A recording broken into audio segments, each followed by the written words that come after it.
Number 7. Adrian Fry. In 2016, Minnesota teen Alexis Stern sparked up an online relationship with a man by the name of Adrian Fry, a 20-year-old British accountant in training who regularly streamed video games online. The couple maintained an entirely internet-based relationship for the next 2 years. Then in March of 2018, Fry reportedly flew from England to Big Lake, Minnesota, and rented a room at a hotel near Stern's house. During the course of their first in-person meetup, the young woman broke up with Fry, citing his increasingly controlling behavior. 4 months later, a dark web user named Mastermind365 contacted a secretive assassin-for-hire service called Kimura Hitmen, expressing his interest in arranging a kidnapping. A week later, Mastermind365 indicated that he'd changed his mind since his initial inquiry and instead sought to have their intended target murdered. The user subsequently transferred $5,000 in Bitcoin to the dark web contractor, along with a picture of Alexis Stern. The authorities eventually caught wind of the situation and Stern was brought into the Big Lake Police Department, where she was briefed about the details of the threat made against her. The young woman immediately suggested that the individual behind the hit was Fry, who'd become upset after she told him she was seeing another man. Fry categorically denied his ex's accusations, and as of the latest developments, no one from the FBI had reached out to him. Stern has maintained her belief that Fry was behind the murder-for-hire plot. While investigating the matter for CBS's 48 Hours program, journalists took note of a subtle but startling detail. During their dark web communications, Mastermind365 had written the words "thank you" as one continuous word. When CBS reached out to Fry for comment on their news story, he declined but thanked them for the opportunity, writing "thank you" as one word, in the same manner as Stern's internet stalker. Number 6. Tina Jones. Within 2 years of the start of her marriage, Illinois nurse Tina Jones began having an affair with one of her co-workers, who also happened to be married. At some point, however, Jones's lover broke things off between them, prompting her to seek revenge via the dark web. DuPage County prosecutors alleged that the jilted woman contacted the dark web-based organization known as Sicilian Hitmen International Network to orchestrate the murder of her ex-lover's wife. During the course of her online interactions with the prospective hitmen, Jones reportedly provided the intended target's address and photograph, with instructions not to harm her husband. Over a 3-month period, the woman paid $12,000 in Bitcoin to cover the cost of the assassination. In April of 2018, however, Woodridge police received a tip about the sinister scheme and confronted Jones, who openly confessed to her crimes. It subsequently emerged that the company she'd contacted on the dark web was actually a scam and didn't provide murder-for-hire services as was promised. Jones ultimately faced several criminal charges, including attempted first-degree murder as well as solicitation of murder, and was held in custody on a $250,000 bond. In the summer of 2019, she reached a plea deal with prosecutors. As part of the bargain, Jones pleaded guilty to attempted murder in exchange for the other charges being dropped. During her sentencing hearing, she received 12 years imprisonment as punishment, in addition to having to pay several thousands of dollars in fines and restitution payments. Number 5. Jason Bell, Melissa Loescher, and Charles Puff. Shortly before 9 p.m. on May the 17th of 2022, the police in Topeka, Kansas, pulled over a red Chevy Malibu in the 3600 block of Southwest Topeka Boulevard for an alleged traffic violation.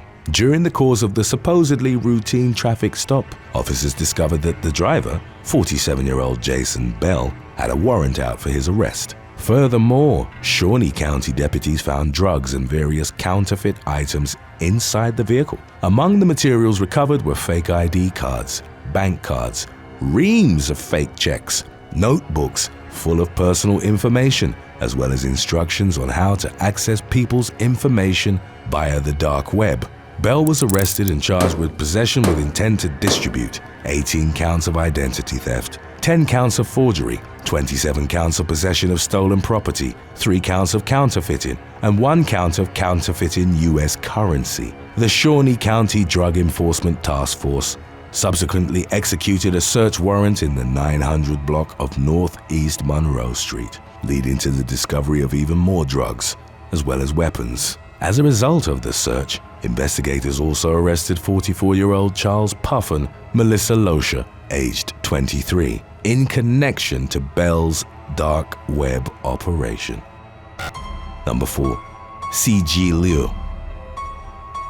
Between February the 15th and March the 5th of 2019, a 37-year-old Winnipeg woman was in contact with an individual operating on the dark web about illegally obtaining a chemical weapon for reasons that weren't revealed to the public. The woman, identified as C.G. Liu, reportedly placed an order for 10 milliliters of an unidentified toxin, as well as various pieces of protective equipment in order to handle the chemical safely. On March the 5th, Liu traveled south to Pembina, North Dakota, where she was instructed to pick up her illicit package. She presented a Nexus ID card to Border Patrol agents and indicated that she was going shopping for the day in Grand Forks. Her white Subaru Forester subsequently arrived at the parcel pickup location, where she reportedly provided a fake name, Julie Chen. She picked up 6 packages for her fictitious Julie Chen character and 1 package for C.G. Liu, whom she described as a friend of hers. Shortly thereafter,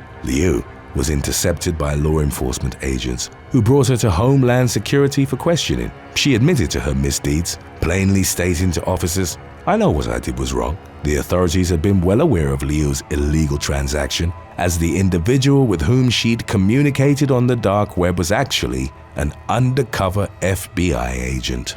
In June of 2020, the woman pleaded guilty to 1 count of attempting to acquire a chemical weapon, which led to 2 other charges getting dismissed. She consequently faced a prison term of 6 years as punishment. Number 3. Kelly Harper. In December of 2020, Wisconsin woman Kelly Harper attempted to orchestrate the murder of her ex-husband by way of the dark web. According to official documents on the matter, the woman, in her late 30s at the time, got in contact with a dark web-based operation that allegedly offered murder-for-hire services to its prospective clientele. Between the 3rd and 10th of December, Harper was found to have been in communication with the illicit site's administrator under the online alias Malik 8, referring to her ex as the target. The murderous plot was ultimately foiled by journalists with the BBC, who'd been working on an investigation into the inner workings of the dark web when they stumbled upon Harper's name and what she was planning. The police in Sun Prairie, Wisconsin, were notified of the situation on January the 12th of 2021. Investigators subsequently obtained evidence that Harper had wired an undisclosed sum of cryptocurrency to her dark web contactors, payment for the hit. Images of the intended victim that had been sent to the dark website's administrator were also recovered during a search of Harper's residence. In early February, the woman was taken into custody on a charge of solicitation of murder. In the wake of her arrest, it emerged that Harper and her ex-husband had been in the midst of a contentious divorce at the time she devised her murder plot. She'd reportedly levied accusations of abuse on the man, which were later found to be unsubstantiated, and he was never charged. In October of 2021, Harper pleaded guilty to her murder solicitation charge and was consequently sentenced to 6 years in prison. Today's topic was requested by Seeking Eudaimonia, Rara36, and Mitchell Putakara. If you have any other topics you'd like to learn about, subscribe and let us know in the comments section below. Number 2. David Mitchell. A Scottish man was found to have communicated with US-based dark web entities about the purchase of a firearm between September the 17th and 19th of 2018. Court records indicated that 48-year-old David Mitchell spent more than 2,000 units of cryptocurrency to pay for an illicit package containing a fully operational Glock handgun, a silencer, and ammunition. The items were eventually intercepted by U.S. border officials, who noted that the package had been addressed to Mitchell at his office in Dunfermline, Fife. A sting operation was then put into motion by Scotland's organised crime partnership, which sent a dummy package to Mitchell in the real one's stead. A subsequent search of the man's Edinburgh home culminated with his arrest. While in custody, Mitchell claimed not to have had ill intentions for the illegal weapon, but simply sought to circumvent Scottish and US authorities. In December of 2018, the man admitted 3 firearms offences during a hearing in Edinburgh High Court. The following month, the presiding judge handed down a sentence of 5 years behind bars for his crimes. Number 1. Chloe Ayling. A 20-year-old British model was kidnapped after arriving in Milan for a photo shoot on July the 11th of 2017.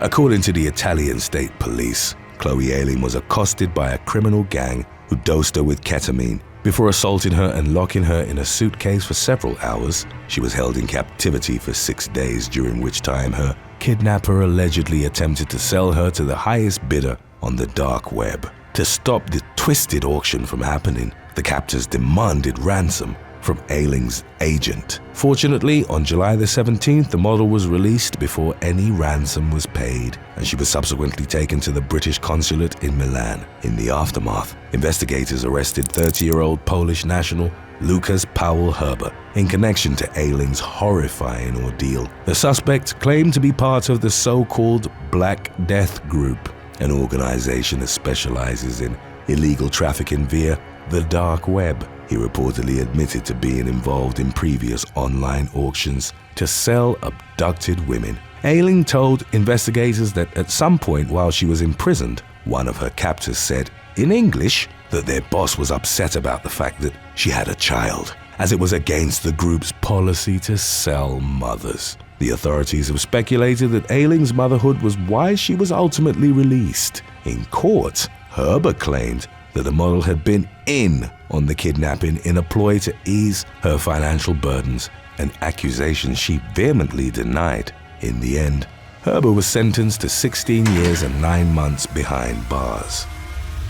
Thanks for watching. Would you rather learn that there was an active dark web auction centered around your murder, or get into a taxi only to recognize the driver as a wanted serial killer? Let us know in the comments section below.